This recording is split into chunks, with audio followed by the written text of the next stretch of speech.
मसाले ऐड कर देंगे ताकि ये मसाले से उसका टेस्ट सही हो।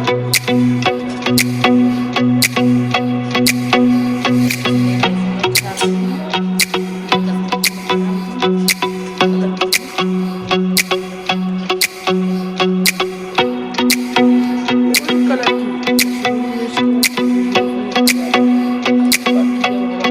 सबसे स्वादिष्ट और स्मेल आने वाली मेथी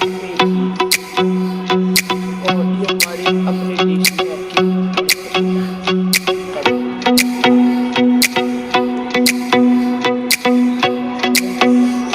ये साबुत मसाला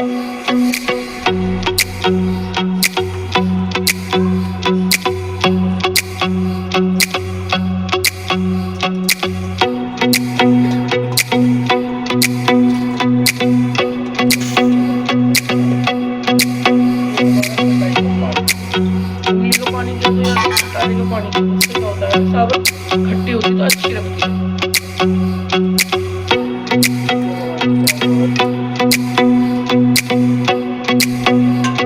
अब ये जो दाल वाली दाल बनेगी हमने वो दाल डाल देंगे ताकि इससे क्या होता है कि दाल अगर वैसे इसमें डाल के फ्राई करते तो इतना स्वाद नहीं आएगा, लेकिन अगर हम अलग से स्वाद ज़्यादा आएगा। ये हमें थोड़ा सा पानी डाल देंगे,